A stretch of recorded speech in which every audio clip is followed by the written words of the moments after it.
The Illuminati Telegraph. Alright, everybody, what's up? We're back.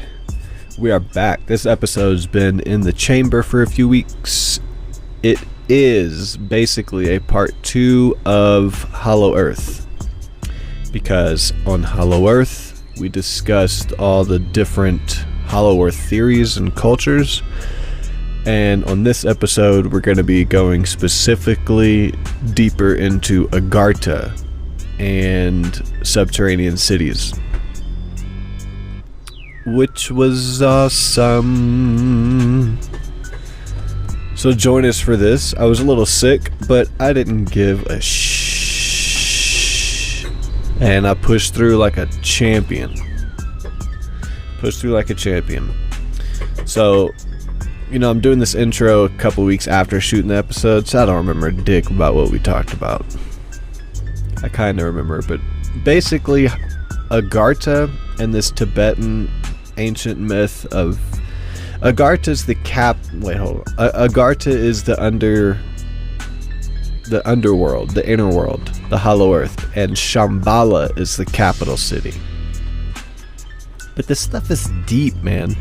Like, if we really did a full investigation of this, it would take a couple years at this pace, reading all kinds of ancient books, because it's not just some crackpot theory that they came up with in the 50s or something. Dude, this stuff goes way back. It is deep, man. It's deep.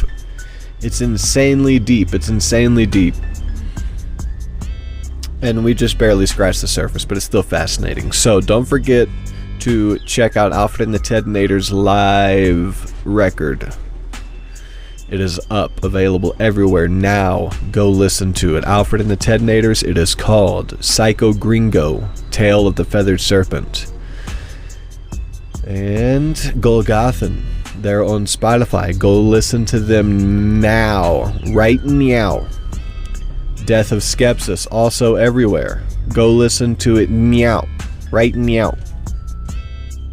Thank you for tuning in and joining us. I did this intro first take. I'm a first take kind of guy. I gotta keep it real. I don't sit here forever doing... I just woke up. Like, I haven't even had coffee yet. Or brushed my teeth. Like, I came straight in here. I was like, let me go do this. Boom, boom, bada, bada. Here we are. So we're gonna get into the episode now. Thank you for tuning in. Thank you for joining us. We love y'all. Go listen to our bands. The links are down below in the description. They should be. Last time I checked, the links weren't blue anymore, so you couldn't click it. I don't know what the frick that was, but I put the links, man. Okay? Sound like a little nasally or something. Alright, let's do it. Yes, I've been like fucked up since last night. That second shot really fucked me up again. Yeah, you got the second jab, huh? Yeah. Feeling like shit, huh? So yeah. I need to get you some ivermectin. Where do you even get that? Apparently, people have been taking the animal version of it for horses, like as a dewormer. I know there's a prescription version. Prescription version. Yeah, they used it to treat something back in the day whenever they released it. I don't remember what it was. We talked about it a couple episodes ago. Let's see. What was ivermectin originally used for? I have a bunch of bookmarks to show too, just pictures of shit throughout these articles. These articles had some weird stuff in it that I just skipped over. I just took the helpful nuggets that seemed to check off factually. Okay, cool. It was originally introduced as a veterinary drug.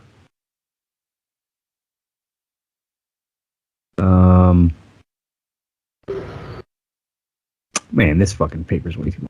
I read all this shit.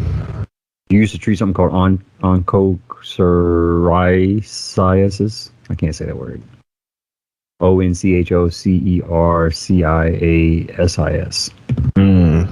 That's a little There you bit go. beyond. That's a little bit beyond my pay grade today. Yeah, me too. Well, I hope you start feeling better from that fucking shot, man. It sucks. Yeah, fucking stupid. I didn't really get much of a reaction from it. Maybe I'm just maybe I have weak No. genes. I think maybe it has to do with your blood type or something. I'm a fighter, so my body's always trying to resist outside forces. It's in my nature. I'm a warrior. That's what it is. Yeah. I guess I'm passive, so it just went through me. Body just dealt with it. Yeah. What's your sign? What are you? Sagittarius. Oh, that's okay. That's why. Yeah, That's a lot why. of Sagittarius. They don't feel it's a thing. Where's your moon at? Bruh. I have no idea. I don't know that kind of information. I'm from some really badass astrological reading I took a while back. I'm a mountain goat, Sun Capricorn. Yeah, mountain goat. Some people really follow that shit hardcore, man. Studying all this ancient stuff, I feel like there's something to it, but I definitely am not following it like from the New York Times or some daily horoscope shit. There's this chick that Tiffany follows on TikTok or some shit, and she's like an astrology chick, and she's been making predictions about like the pandemic and shit since the beginning of it. Really? She right? Yeah, like Tiffany will tell she'll like she's been telling me like 8 months ago she told me like, all right, well, it's gonna get better for a little while. We're gonna kind of go back to normal for a little bit, and then it's gonna come back even worse about midsummer next year. And yeah, sure enough, that's what fucking happened. Interesting. My first reaction is now like we're gonna have to go into lockdown and stuff. Yeah, my first reaction was like, it's bullshit. Like this bitch is guessing. Just getting a bunch of guesses right. No, not that. My first reaction was conspiracy theorists were saying the same thing. So it's interesting that somebody who's just referring to an astrological chart is coming up with the same things. Yeah, it's kind of an interesting coincidence. Conspiracy theorists were saying that we were gonna open up for a little bit and then get locked down again. More or less, it was just a pattern that people knew like it would get better and they're going to do another lockdown. They're going to release because they don't want to open it up. They want to keep it locked down. Just the same kind of prediction. But I get what you're saying. Yeah. That's what I've been saying. Like this is coming back. They're not trying to. Anyway. So let's let's do it, man. Dig into it. Where you want to start with the Agartha, the subterranean world one, or underground cities? Agartha, the subterranean world one. I have my notes in that order. Okay, sweet. Well, not really notes, just highlights. I can't word this stuff better, so I'm just gonna look at it and show stuff. Comment on the. I mean, it takes a shitload of time to like paraphrase everything and then study it so you can talk about it like you discovered it. So, Yeah, well, we're just kind of reading through the text that this guy had wrote back in the. Didn't he write this like in the 50s or 60s? Yeah. So, maybe the 80s. Basically, we talked about Agartha in the last episode, Hollow Earth, but that Hollow Earth is an umbrella for a lot of different ones. But Agartha is the motherfucker, the main one. So the word Agartha is of a Buddhist origin, refers to subterranean world or empire, in whose existence all true Buddhists believe. They believe that the subterranean world has millions of inhabitants and cities under domination of the subterranean world capital Shambhala, where dwells the supreme ruler of the empire, known in the Orient as the King of the World. That's kind of biblical, the King of Kings and the Lord of Lords. Kind of makes me wonder. Yeah, it is kind of biblical. And it's believed that he gave his orders to the Dalai Lama of Tibet, who was his terrestrial representative, his messages being transmitted through certain secret tunnels connecting the subterranean world of Tibet. I never knew that about the Dalai Lama. Yeah, that we had talked about that last week, that was, he had gotten some messages from this ancient civilization that lives in the Hollow Earth. These tunnels they're talking about. So I went to like do some digging just to see like, all right, are there tunnels and shit in Brazil? And have you seen these? Share my screen for a second.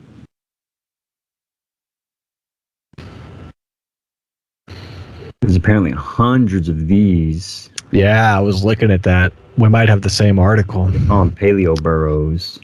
They think that they're saying that they were dug by this giant ground sloth, or they're just kind of, they don't really know what dug it, but they say there's claw marks on the walls, and they're so, the tunnels are so old. Oh yeah, there's 1,500 of these. They say that the tunnels are so old that 1,500 tunnels or locations of tunnels. Tunnels. Okay, that's a lot of tunnels, man. Is that one of them right into the ground? Yep. It looks like a trap from Jungle Cruise or something. They think that these might have been giant armadillos or giant sloths. There's no animal that's this large today that could do this. But it just kind of makes you wonder. It's like maybe it wasn't an animal. My ex-girlfriend could do that to get to Popeyes before they close, but that's it. But yeah, I thought that was interesting. Where's that at? Brazil? It's in Brazil. They're all over the place in Brazil. Okay. Yeah, the tunnels are so old. The humans at that time didn't have iron or any way to like create shovels or anything like that to dig these tunnels.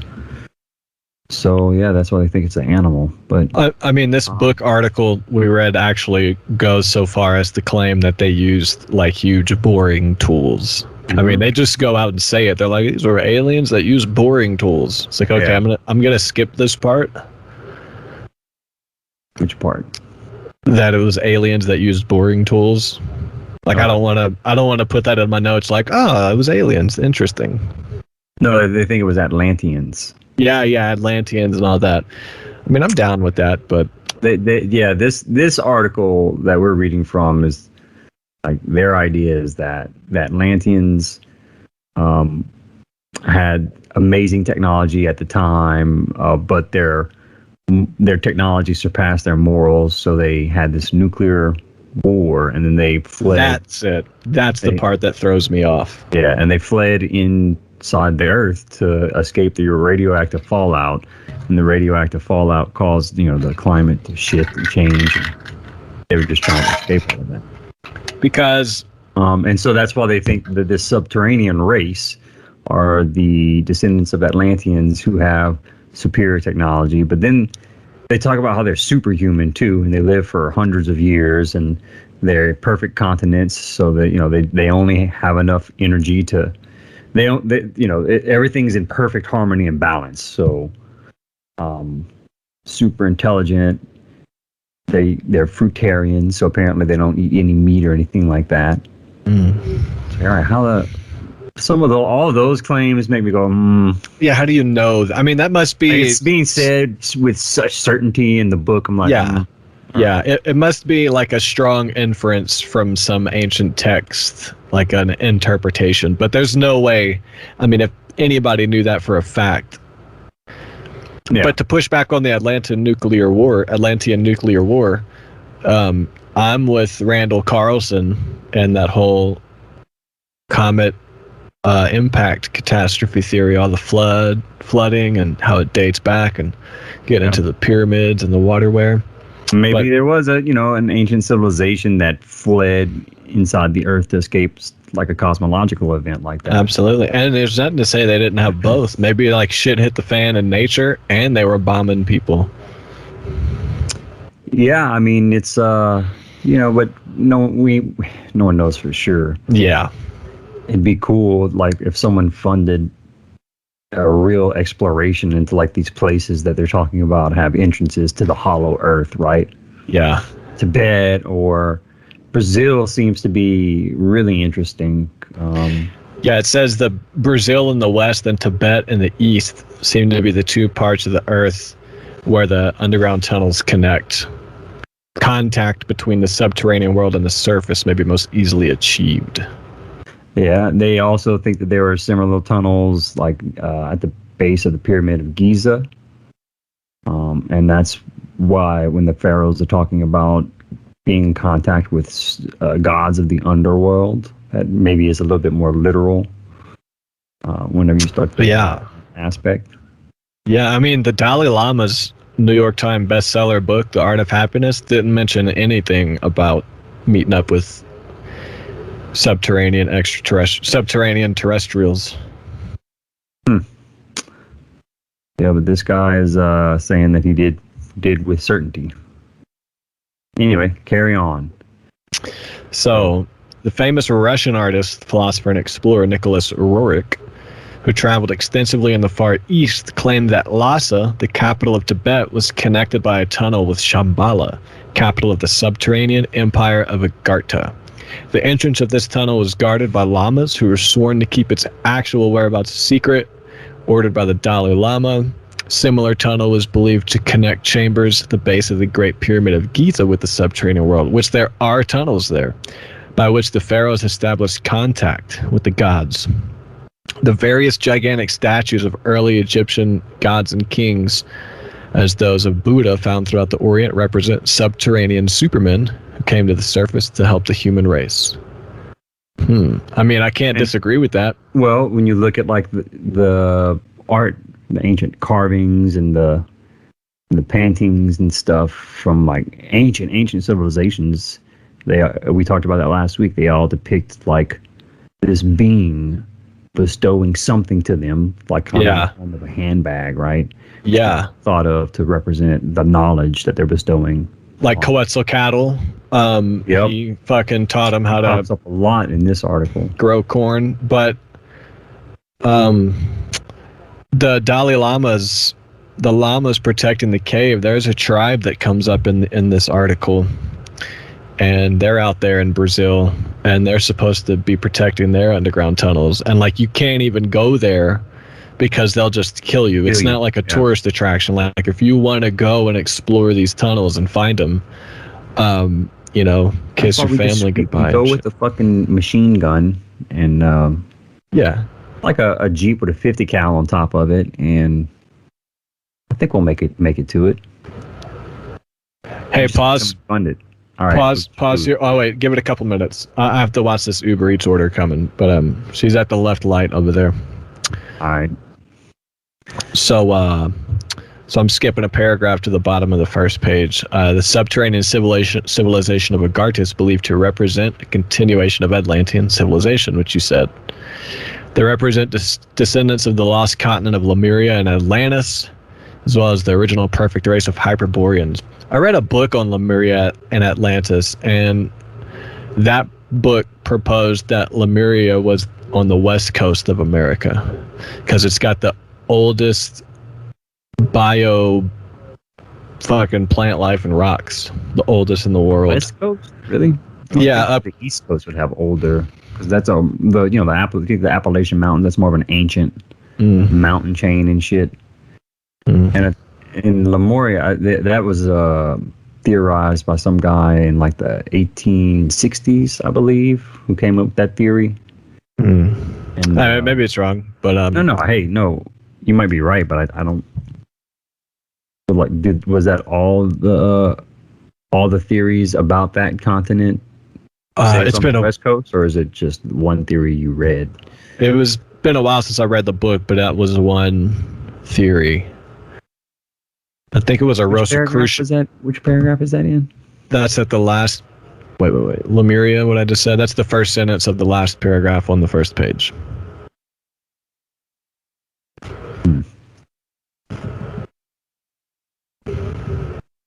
Yeah, I don't see that. I'm in a different spot then. I don't see that on mine. Agartha, subterranean world. Yeah. First sentence of the last paragraph, first page. Mine says the subterranean civilization of Agartha is believed to represent a continuation of the civilization, which having learned the lesson of the futility of war, remained in a state of peace ever since. My brain's not working. Not that one. It's on the second page, the second paragraph. So stupid. Got it. I didn't want to be lost with where you were at. I see Lemuria and Atlantis. Yeah. Hyperboreans. So I looked up what that was too, and we talked about this a little bit last week, I think, as well. But when you look at the dictionary, it just says an inhabitant of the extreme north, or in Greek mythology, a member of a race worshipping Apollo and living in a land of sunshine and plenty beyond the north wind. The north wind. We talked about how one of the thoughts is that the opening to the Hollow Earth is beyond the North Pole and beyond the South Pole. So it's interesting that the Greeks have a word for that. And anyway, carry on. You gotta go get your food. Yeah, she's pulling up. We'll do We're it. just gonna it won't take long. Just gotta go grab it from her. I'm not gonna eat right now. 16:58. Okay.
So next is the Indian epic of Ramayana. And I have that shared, just the Wikipedia, just for the pictures. But apparently he flew here on a craft, which I Googled and I couldn't necessarily find any paintings. I tried to show him on a craft. That as well. So I don't know where he's getting that info from. So fucking... He was in a mystery from Agartha. What is in a mystery? Like a messenger? A what? Emissary. E-M-I-S-S-A-R. From Agartha coming on an aerial vehicle, which was probably a flying saucer. Chinese tradition speaks of divine teachers coming on aerial vehicles. This is true. I've seen this before. Founder of the Inca dynasty, Manco Capac, came the same way. Did you look up that? Yeah. That checked out? Manco Capac's a real guy. I couldn't find necessarily a picture or a reference to aircraft. But I like this picture, looking at the sun. Nice.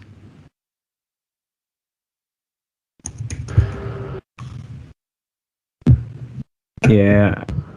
I couldn't find anything. Like, I'm trying to cross-reference, like, what this guy's saying. Yeah.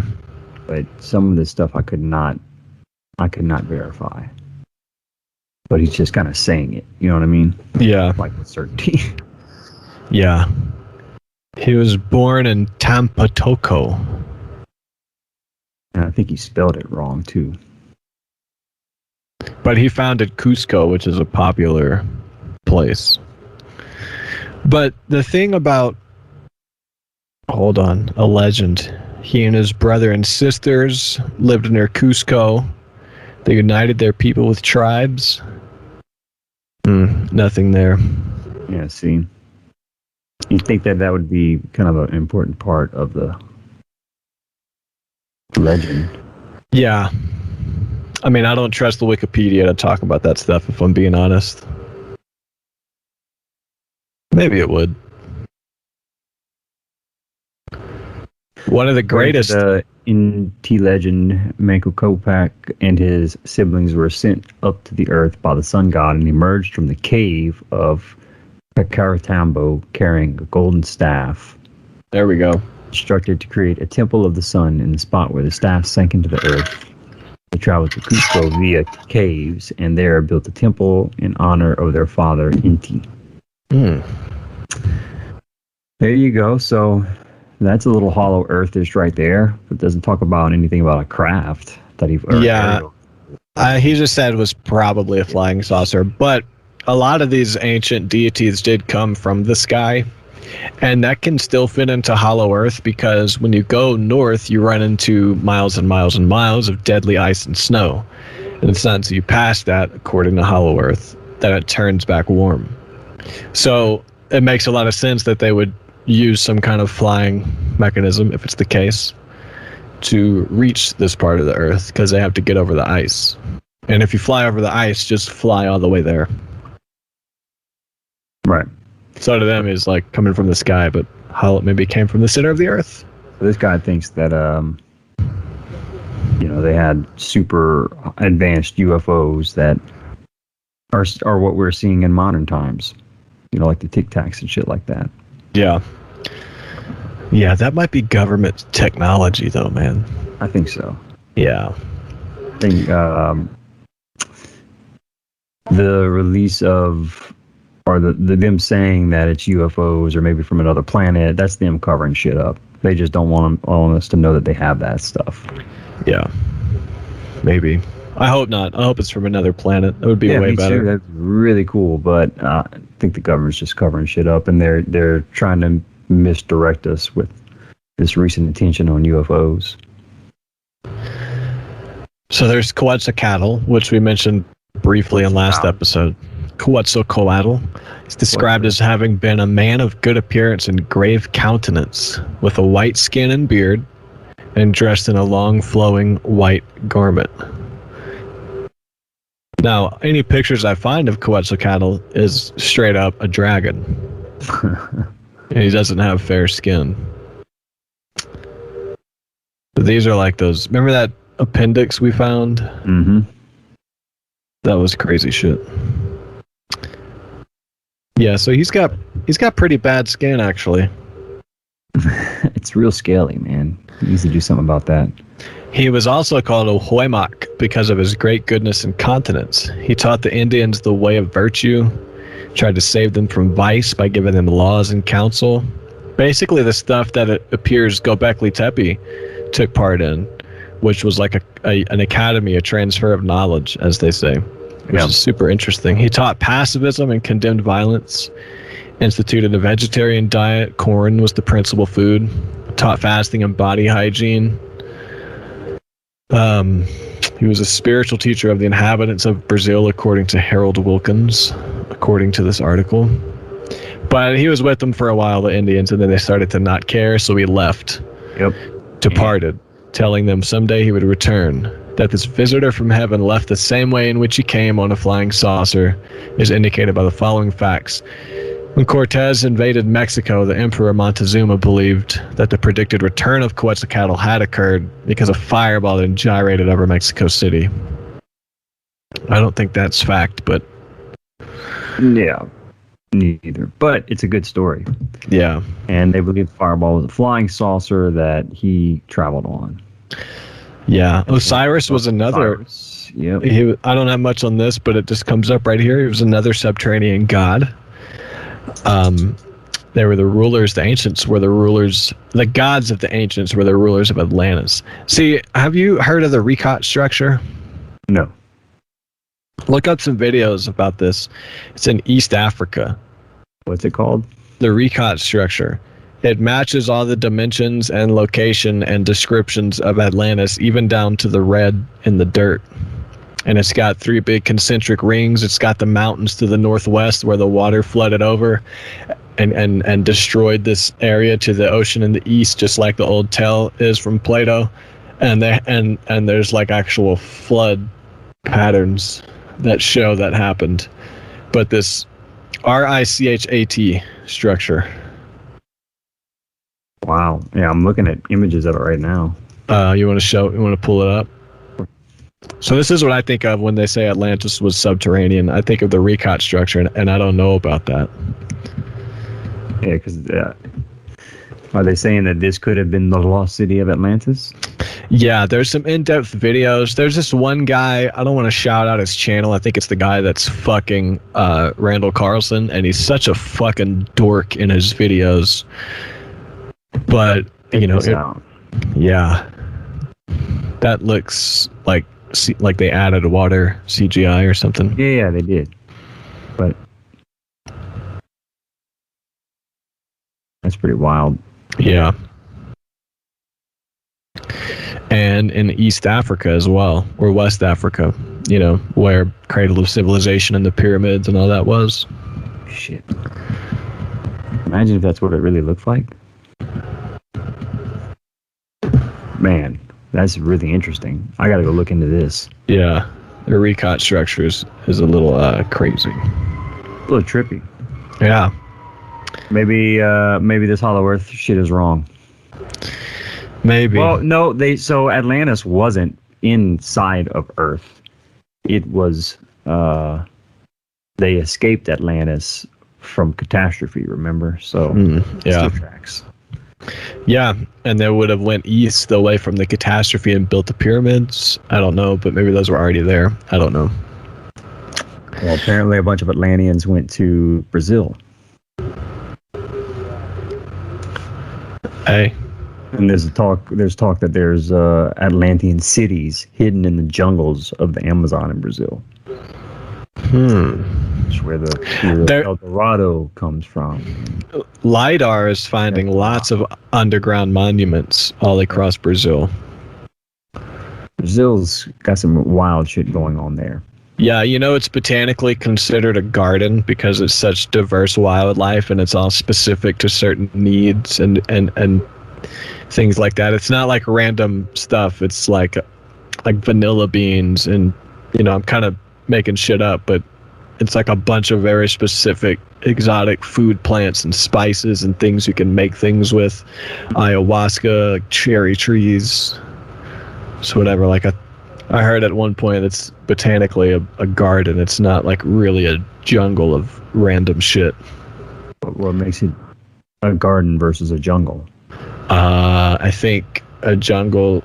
I think there's like a ratio of specific fruits and herbs and spices or specific plants that don't necessarily grow wild. If you have a high enough ratio, then it's technically a garden. Right, because you have like your weeds. Brazil was a garden planted by the Atlanteans. Yeah, and then, you know, it just grew out of control. And all the stuff growing covered all the ancient monuments that they're finding with LiDAR now. Like cities and pyramids and stuff. But Bulwer Lytton, this politician from like 1890, he's the guy that said the pen is mightier than the sword, and a couple other. Yeah, he's that guy. Yeah, look right here. Let me share this.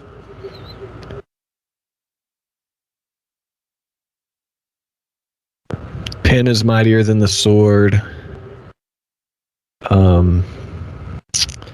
Dweller on the threshold, almighty pursuit of the almighty dollar, and the opening phrase, it was a dark and stormy night. That's what he coined. English writer and politician, but he wrote a book. I guess the only like credibility I can give this claim is that he was a politician and a writer, but he wrote a book called The Coming Race, which describes a subterranean civilization in advance of our own, and existed in a large cavity in the earth connected by the surface by a tunnel. I didn't look up this author, but yeah. So that's interesting. It's claimed that the earth's crust is honeycombed by a network of tunnels passing under the ocean. It's all the different continents. They're abundant in South America, especially in Brazil. Which was the chief center of Atlantean colonization. Yes. Here I have a picture of what it's talking about next, the Inca Road. Yeah, so I pulled that up as well. And Well, let's just read from the article. It says, most famous of these tunnels is the roadway of the Incas, which stretches for several hundred miles south of Lima, Peru, and passes under Cusco, Tiwanaco, and the Three Peaks, proceeding to the Atacambo Desert. Another branch opens up in Chile, visited by Madame Blavatsky. Yeah, so that road runs here. And then here's a picture of Cusco, just for visual reference. It's a pretty place. All right, and it says, it is claimed that the Incas used these tunnels to escape from the Spanish conquerors and the Inquisition, when entire armies entered them, carrying with them their gold and treasures on the backs of llamas, which they did when the Spanish conquerors first came. Their mysterious disappearance at this time, leaving only the race of Quaca Indians behind, is also explained by their entering these tunnels. It is claimed that when the last of the Inca kings was brutally murdered, the gold was being carried to his ransom on a train of 11,000 pack llamas, and they found refuge in these tunnels. And blah, blah, blah. It claims these tunnels had artificial lighting and were built by the race that had constructed Tiwanaco long before the first Inca appeared in Peru. So, all right, so I looked up the roadway of the Incas, and I was like, all right, that's a pretty legit story. Like, if they really did use tunnels to escape Spanish conquerors and the Inquisition. I couldn't find anything about that, though. Did you? No. Like, I looked up in this article that you have pulled up here specifically, like, just searching for tunnels, and they do talk about tunnels in it, but not in this capacity. It doesn't seem like something that would be easy to find. That seems like something governments and academic factions would keep squashed. Because what would be the motivation behind them hiding? I subscribe to not letting people know the truth about their history. Like, I don't know. It's just never talked about. Yeah. That's if it's there and they're not writing about it. I mean, this stuff seems to be prevalent enough everywhere you look that it's probably true. It doesn't seem like a ridiculous claim of Atlanteans having a nuclear war and shit. And then there's the Andes, the third one. Apparently there's tunnels all under here. But there's definitely caves. We know caves exist. It's just how far do they go? Exactly, yeah. How far do they go? I was going to see if I could find anything. The most famous is in the Roncador Mountains of northeast Mato Grosso, to where Colonel Fawcett was heading when last seen. Yeah, was this true? Yeah. Colonel Fawcett was a super legit explorer. Shit, let me pull up the article that I have on him. Okay. I have it somewhere in here. Here we go. You want to show it? Yeah, we can read through it real quick.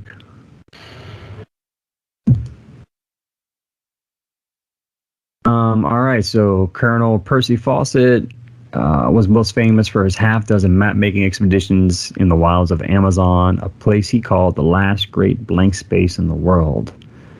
Beginning in 1906, he'd ventured into previously uncharted territory in Brazil and Bolivia, where he dodged poisonous pit vipers and made contact with hostile native tribes.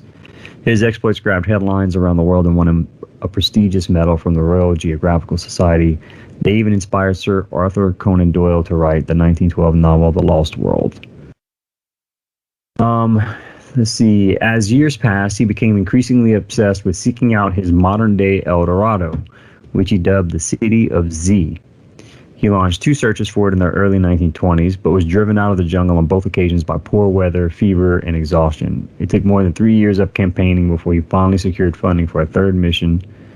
And then despite warnings that he was taking off on a fool's errand, he remained convinced that Z was lurking somewhere in the unexplored Mato Grosso region of Brazil, which this article that we're reading from references. He went with his son Jack, who shared the same Z story. They got there on April 20th, 1925 and ventured into the jungle.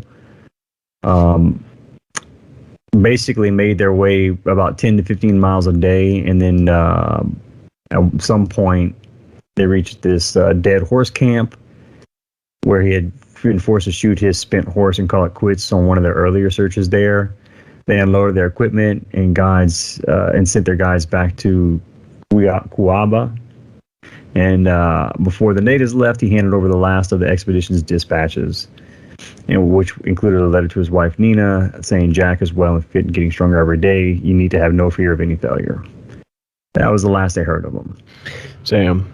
So and then there's they had a bunch of theories about what could have happened. They even sent expeditions in looking for him. They claimed he perished, but no one ever found bodies or anything like that. So yeah, it's a mystery as far as what happened to him. They never, even I think up in the 90s. Yeah, and as recently as 96, a team of falsehood hunters led by a wealthy businessman named James Lynch went and searched for him, and they were captured by Amazonian Indians and held for ransom. And they had to give up like $30,000 of equipment to get out. Damn. But, this article mentions the Muskego Indians. What was the name of them? Muskego Indians. Dark-skinned, undersized race of great physical strength, and that's who I mentioned earlier in the jungle where they guard their tunnels. Their sense of smell, according to what I'm reading here, which is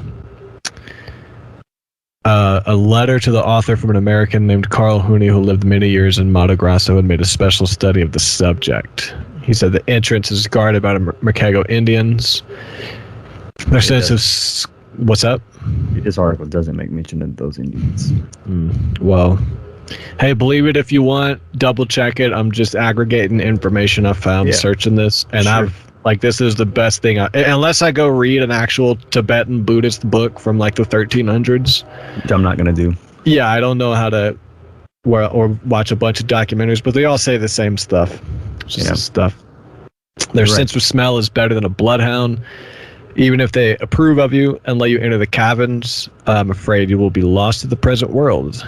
They protect it very secretly. And then it mentions the story of the guy you just said. They go out at night into surrounding jungles. They have no contact with subterranean dwellers. They form a self-contained community and have a big population. It's believed that the subterranean cities they inhabit were first constructed by the Atlanteans, again. The name of the mountain range where the Atlantean subterranean cities exist is Roncador in northeast Mato Grosso. If you go in quest of these subterranean cities, take your life in your own hands. You may never be heard of again, like Colonel Falquette. And he says, when I was in Brazil, heard a lot about the underground caverns and subterranean cities, but they are a long way from Cuba. They are near the Rio Araguaia, which empties into the Amazon. Northeast of the Cueva at the foot of the tremendously long mountain range named Roncador. There are also caverns in Asia, and Tibetan travelers mention them. In Brazil, the biggest ones exist at 3 different levels. And then concerning Agartha, Professor Henrique J. de Souza, president of the Brazilian Theosophical Society and a leading authority on the subterranean world, published an article that Shangri-La exists. It's kind of long. You want to help me read some of this stuff? Where are you at again on here? I'm in the first article on page 5 at the bottom where it's quotes. Among all races of mankind, back to the dawn of time, there existed a tradition concerning the existence of a sacred land or terrestrial paradise where the highest ideals of humanity were living realities. This concept is found in the most ancient writings and traditions of the peoples of Europe, Asia Minor, China, India, Egypt, and the Americas. This sacred land, it is said, can be known only to persons who are worthy, pure, and innocent, for which reason it constitutes the central theme of the dreams of childhood. The road that leads to this blessed land, this invisible world, this esoteric and occult domain, constitutes the central quest and master key of all mystery teachings and systems of the initiation in the past, present, and future. This magic key is the open sesame that unlocks the door to a new and marvelous world. The old Rosicrucians designated it by the French word vitriol, which is a combination of the first letters of the sentence Vista Interia Terre Rectific. How do you say that word? Rectificando Iniens Omnia Lapidem, to indicate that in the interior of the earth is hidden the true mystery. The path that leads to this hidden world is the way of initiation. This is where it gets into lots of details, like basically every ancient. Yeah, go on. In ancient Greece, in the mysteries of Delphos and Ulysses, this heavenly land was referred to as Mount Olympus and the Elysian Fields. Also, in the earliest Vedic times, it was called by various names, such as Ratnasanu, Peak of the Precious Stone, Hermadri, Mountain of Gold, and Mount Meru, home of the gods of and Olympus of the Hindus. Symbolically, the peak of the sacred mountain is in the sky, its middle portion on the earth, and its base in the subterranean world. Scandinavian Eddas also mentioned the celestial city, which was in the subterranean land of Asar of the peoples of the Mesopotamia. It was the land of Amenti of the sacred book and the dead of the ancient Egyptians.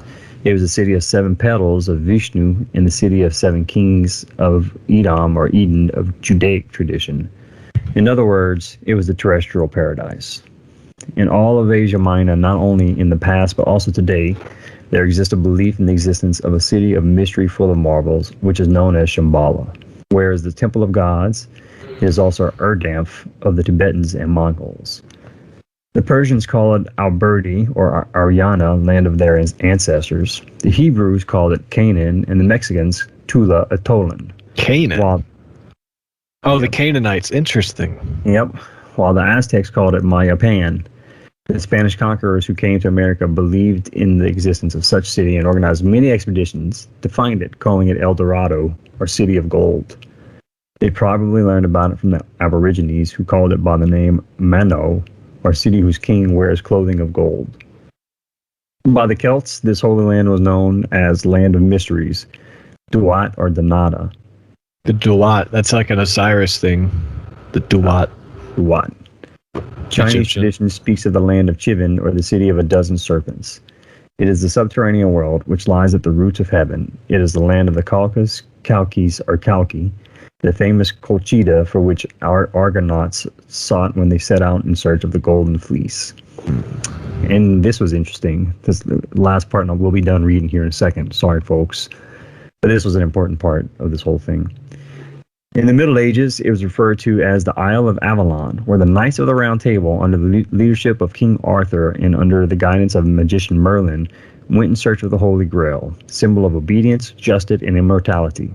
When King Arthur was seriously wounded in a battle, he requested his companion Belvedere to depart on a boat to the confines of the earth with the following words: "Farewell, my friend and companion Belvedere, and to the land where it never rains, where there is no sickness, and where nobody dies." This is the land of immortality of Argata, the subterranean world. Which sounds like heaven, right? Yeah. Yes, exactly, right? Heaven. This land is the Walhalla of the Germans, the Monte Salvat of the Knights of the Holy Grail, the Utopia of Thomas More, and the city of the Son of Campanella, the Shangri-La of Tibet, and the Agartha of the Buddhist world. I mean, this is a loaded topic, you know what I mean? It's not every single ancient... yeah. Ancient society, has some reference to this land of mystery, or heaven, I guess you could call it. Even down to the Scandinavians. In a previous episode, we talked about how they were awestruck at the Eskimos, or as they called them, Skraelings in Greenland. Because when they asked where they were from, they would just point north. And the Scandinavians and Icelanders were like, there's nothing north. But according to the Eskimos, that's where they came from. Where the fuck did you come? What are you talking about? North, unless it's like in the interior of the earth. Back to the Pygmies. That still fascinates me, like the Pygmies and their connection with the North Pole and Eskimos. And it's fucking wild. Yeah, and if there's no gravity in the center of the earth, because I had read in one of these sources, I think we talked about it last episode, when you go down in the tunnels, eventually you start to float and you have to hold on because the wind blows you. So there's no gravity, which I can understand. This, like, you know, the Gravitron ride? Yeah. So you get sucked to the wall on the outside, but if you walk to the middle, there's no force. So I'm thinking maybe some kind of similar dynamic is happening on the outside of the Earth. We're subject to it, and then when you go deep inside, in the center of the spinning, it's like, and you know, the magnetic core, and I don't know how to word it. I'm gonna blame it on the second dose of the vaccine messing my brain up, but I'm actually an idiot. Crossing the blood-brain barrier right now. Oh, there you go. Like proteins are. There you go. I was looking at the Rancador Mountains in Brazil. Just kind of seeing, it does look pretty remote, but anyway, man, yeah. So the interesting stuff. Some of it I could not verify, but like you said, enough of these ancient societies had similar stories of such a place that it makes you think. Yeah, it makes me think a lot. I mean, they all were telling the story. I think that means something. It's that simple for me.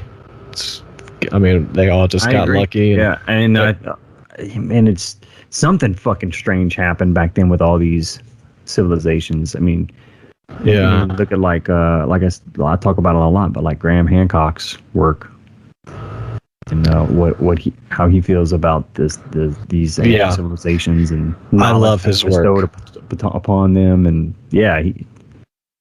pieces it together very well. We're going to be getting into Göbekli Tepe during this series. I have a pretty in-depth book that's going to be a big nugget to chew off, but we got to cover Göbekli Tepe because it's basically the cornerstone, in theory, the cornerstone of the transfer of knowledge from the higher ups to the civilians, the hunter-gatherers. Because mainstream science knows they don't know what caused agriculture to come out of nowhere. Like they don't know where it came from.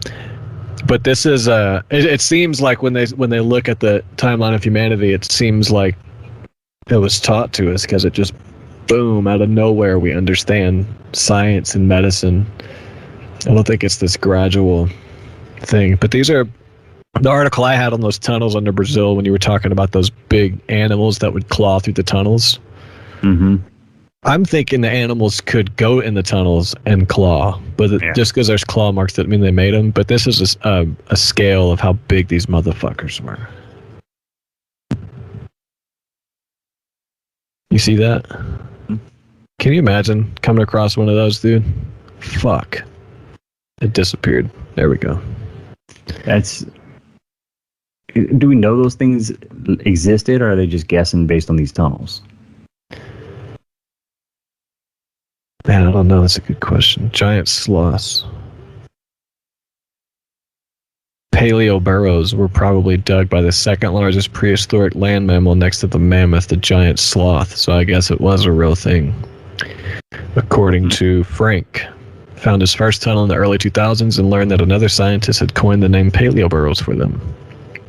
Frank and other researchers found over 1,500 tunnels in the state of Rio Grande do Sul alone, and hundreds more in Santa Catarina, with many stretching for hundreds of feet. The largest measured 2,000 feet long, 6 foot tall, and 5 feet wide. So, I mean, it would fit their size. Yeah. And I guess, we're talking about underground cities and tunnels leading to hollow earth and shit. They would have to actually go, deeper. Like, we wouldn't be able to measure the length of them, right? Like, yeah, if it was anything related to that. So maybe it is right. Maybe it's just giant armadillo or sloth that dug that. So I didn't have too much. I didn't have too much personally in the underground cities. I remember some interesting things. Yeah, it was a more kind of rehash of what we talked about in the last article. And also a lot of weirdness. A lot of flying saucer stuff in this one. Like, it told a story, but part of that story is important. So we'll read that, which will be the bulk of it. But the migration of the Atlantean god rulers to the subterranean world prior to the destruction of Atlantis was referred to in Teutonic mythology as the Götterdämmerung, or Twilight of Gods, which I found a lot of stuff on that, but it was like German interpretations from like the 1800s. It wasn't necessarily. I was confused. Yeah. The stuff they made the journey in flying saucers, which are Atlantean aircraft. Which another claim that. Yeah. What the fuck? All right, all right. We'll take you on your word, Dr. R.W. Bernard. Yeah, one of the early German settlers in Santa Catarina, Brazil, wrote and published the book in Old German dealing with the subterranean world. I guess that's why it's Old German. Deriving his information from the Indians, the book described the earth as being hollow with the sun in its center. Yeah, we said that already. So there's this story in here of a guy. Yeah, this whole sun in the center thing, like, that's where it starts to kind of lose me. Yeah. But it said this, with Mongolia, with its terrible mountains and limitless plateaus, was born a mystery which was preserved by the red and yellow lamas. The rulers of Lhasa and Orga, so they're called lamas, the Dalai Lamas. Mm-hmm. And this weird story says, "Stop," said my Mongol guide when we crossed the plateau of Sagan Luke. Stop. Basically, his camel bowed, and they took a sign from the camel that they were in some sacred area. So I'm wondering if that's where the lamas get their original name from, is their tendency to listen to literally the lamas they're writing about these energies. Because there's a weird connection. I mean, why are they called lamas? The rulers of... Mongolia, with its terrible mountains and limitless plateaus, was born a mystery which was preserved by the red and yellow lamas. The rulers of Lhasa and Orga guarded the science and possessed these mysteries. During my trip to Central Asia, I heard the first time this mystery of mysteries, to which I formerly paid no attention. There's like ancient Greek mysteries, like the mystery of Delphus and Eleusis, and we should get into some of that stuff because that is fascinating stuff too. All right. Because the Greeks had all this stuff too. Yeah. And the Rosicrucians were a society that tried to preserve that information, but they got demonized and I think corrupted, and they're kind of weird. I was looking into them today. Oh yeah, I'm confused on that. They have to do with like the Masons and shit. But only did later when I was able to analyze and compare certain testimonies frequently subjected to controversy. The old man on the border of a mill told me an old legend according to which a Mongolian tribe seeking to escape Genghis Khan hid in a subterranean land. Later, near Nogan Lake, I was shown by Soyota a door which served as the entrance to the kingdom of Agartha. It was through this door that a hunter entered into this region, and after he returned, told of his visit. The lamas cut off his tongue to prevent him from speaking about the mystery of mysteries. The Bible mentions mystery of mysteries and stuff like this. I guess it's biblical in a weird way. In his old age, he returned to the entrance of the cavern and disappeared in the subterranean world, which memory always brought emotion to the nomad. And this story is coming from, let's see, Russian explorer Ferdinand Ozendowski. Right? Yeah. He did what? I want to let everyone know where, because I don't think you mentioned that, but like where these stories are coming from. This is from the travels of Ferdinand Ozendowski. Ferdinand, he sounds legit. All the subterranean passages in the entire world lead to the world of Agartha. The lamas say that all the subterranean cavities in America are inhabited by this people. The lama named Turgut, who made the trip from Orga to Pekin with me, gave me further details. The capital of Agartha, Shambhala, is surrounded by villas where live the holy sages. It reminds one of Lhasa, which is the capital of Tibet, where the temple of the Dalai Lama rises on top of a mountain, surrounded by temples and monasteries. It says here they can dry the oceans, transform continents at the seas, and cause the disappearance of mountains. In strange vehicles unknown above, they travel up unbelievable sea through tunnels inside the earth. The lamas found vestiges of these men in all parts and inscriptions on rocks, and saw remains of the wheels of their vehicles. So that's not a flying saucer. Yeah. This might have come out before cars. Yeah, definitely. There was not cars when he wrote this. There was like fucking dipping your ink pen. and riding by candlelight. Camel, yeah. Did I just say camel? Candlelight. Yeah, but like they were literally riding on a camel in this area.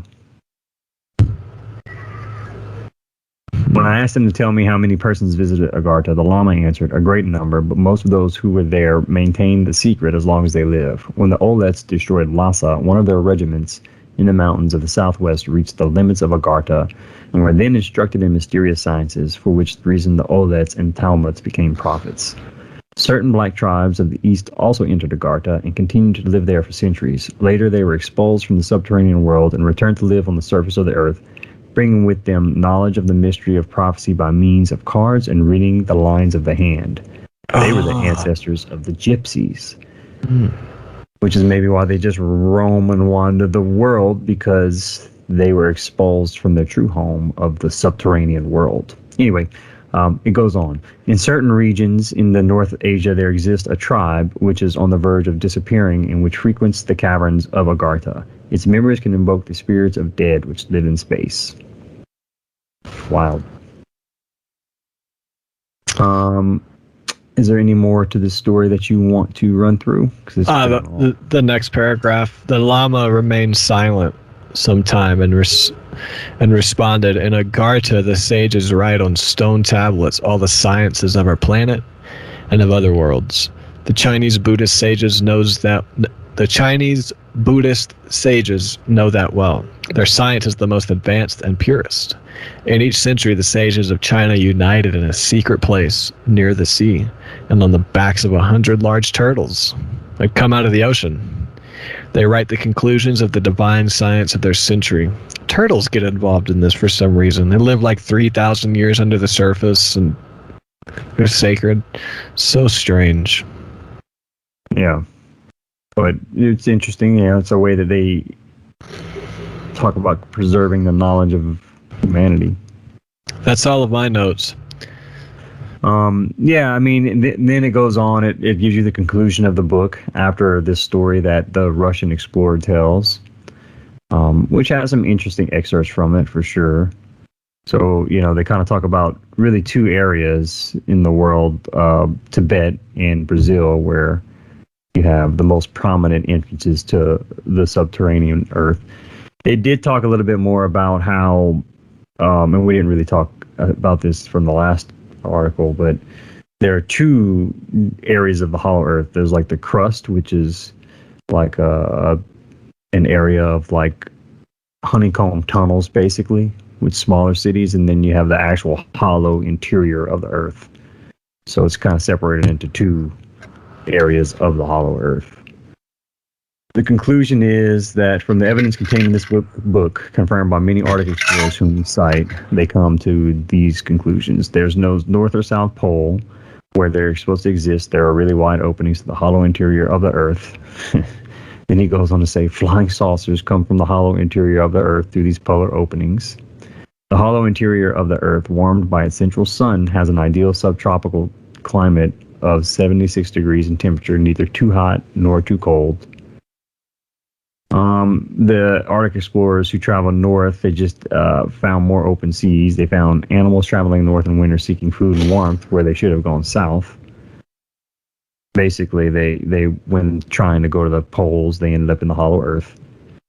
There's a large population inhabiting the inner concave surface of Earth's crust, composing a civilization far in advance of our own in its scientific achievements, which probably descended from the sunken continents of Lemuria and Atlantis. Flying saucers are only one of their many achievements.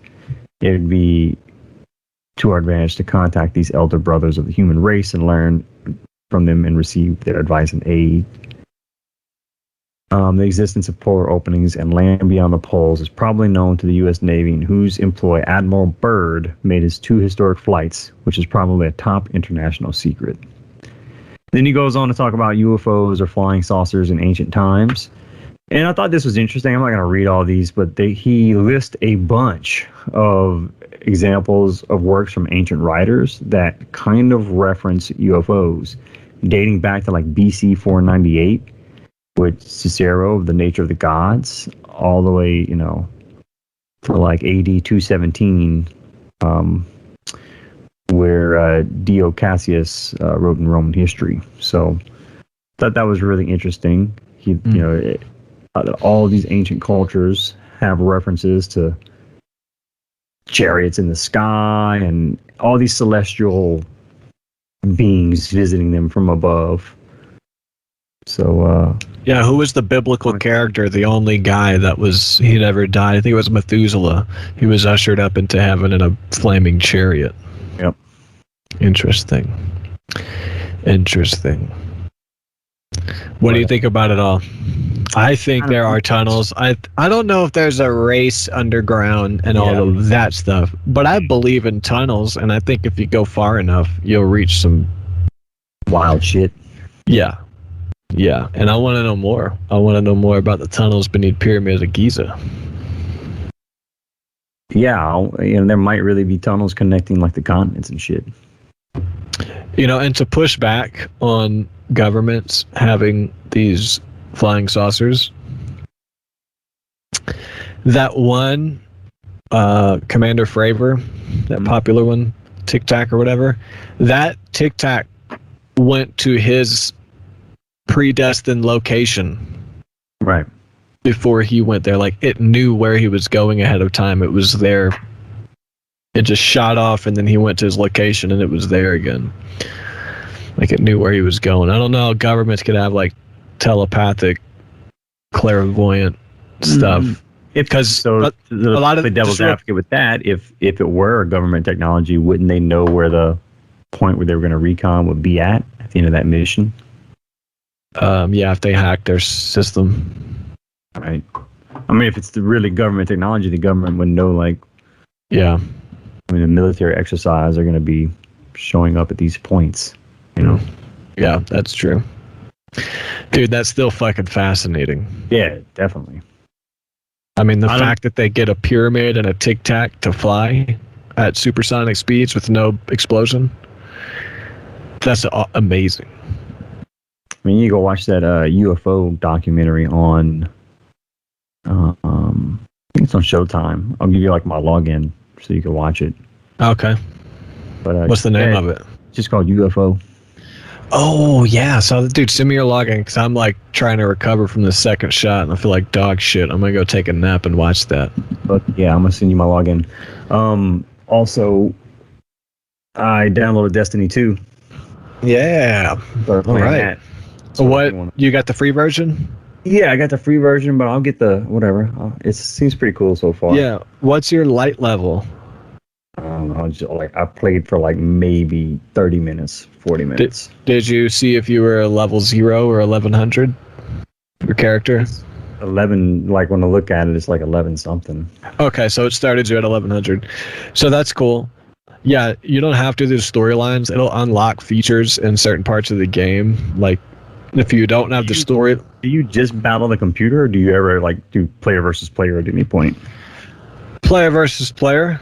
Whenever you go to the destination tab and you hold the middle button, you go to destinations, and at the top, the planets, you'll see Crucible, Vanguard, Gambit, and something else.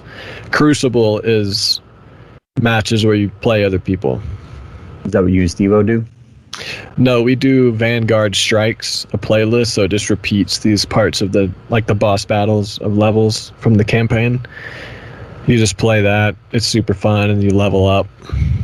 But you can also hang out in the planets and do bounties and shit for the leader of the planet.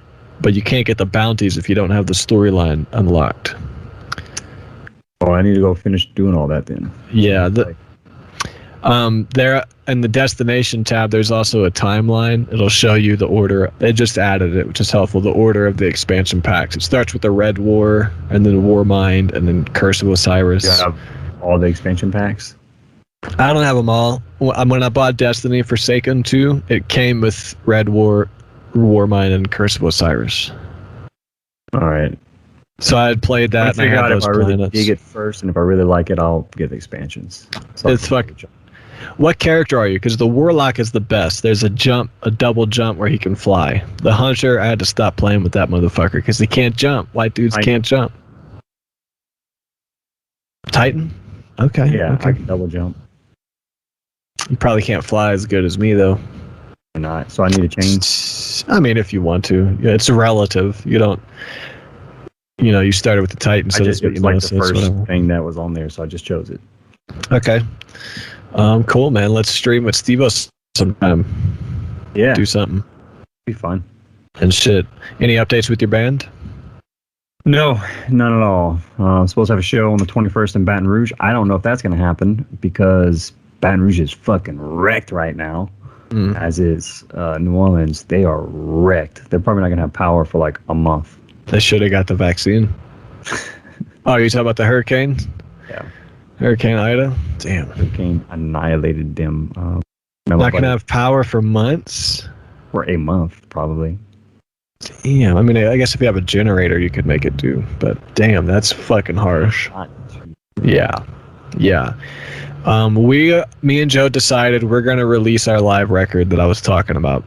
We're going to release it before the new record because no band does that. So this will be the first time in the history of music a band releases their new record as a live record.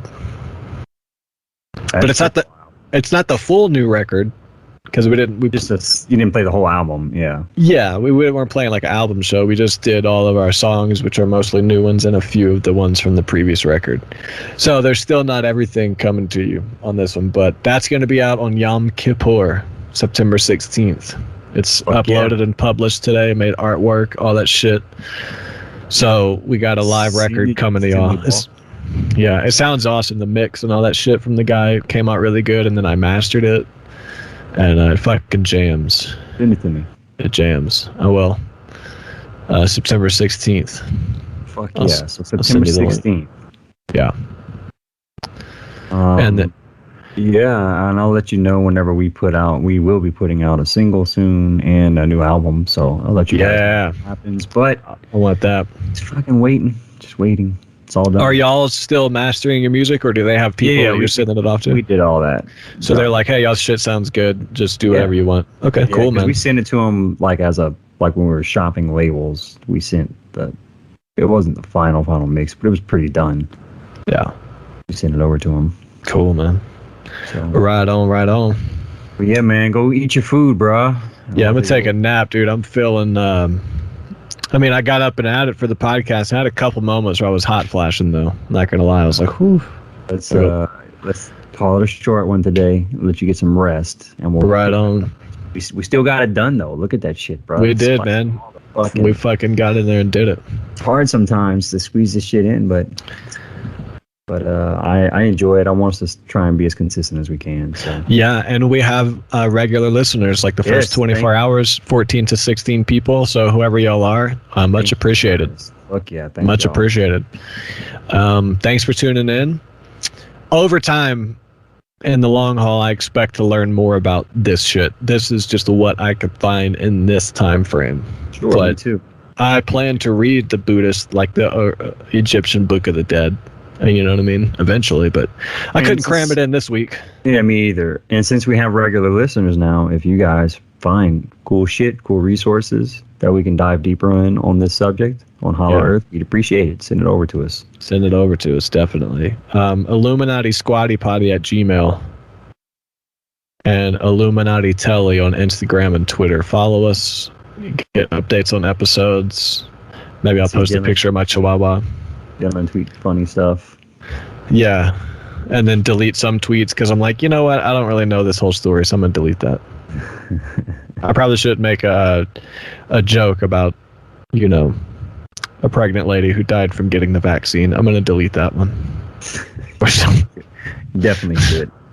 I don't think I did that, but there's been a few where I'm like, I didn't read enough into this. Delete that. Pulling a Conor McGregor. Yeah, let's not get ourselves canceled before a podcast blows up, Dylan. Come on, man. Yeah, I like interpreting what politicians say in videos, like what they actually are saying. That's kind of what I do on Twitter. You saw Biden falling asleep, talking to the... Are you serious? He's got a speech impediment, dude. Give him a break. He's got a speech impediment. It looks like he's fucking passed out. But then, of course, like when you Google it, it's a bunch of articles saying no, Biden wasn't sleeping whenever he was talking to the leader of such and such country. He had a sharp response. That's such and such mark, because he was clearly listening to him. It's like, okay. Well, he's sitting there with his head down like this for an awfully long fucking time. Like, maybe he should have his head up looking at the guy talking to him. Dude, Biden makes me laugh. Looks like he's passed out, man. He makes me laugh, dude. That dude makes me laugh. Kind of funny. Last thing, I'm going to send you this Twitter video I found. It's so funny. It's Biden. He's arguing with the reporter, and then somebody edits him playing the harmonica, the Titanic theme song. It's like 1 minute and 45 seconds of him like killing this harmonica solo at the podium, and he's like back and forth. It's hilarious, man. Check this out. Send this shit to me. I didn't expect. It's not like an insulting joke. It's just fucking funny. Send it to me. All right. Good episode, all right, man. bro. Let's get on some Destiny later on. Later. All right. Later, man.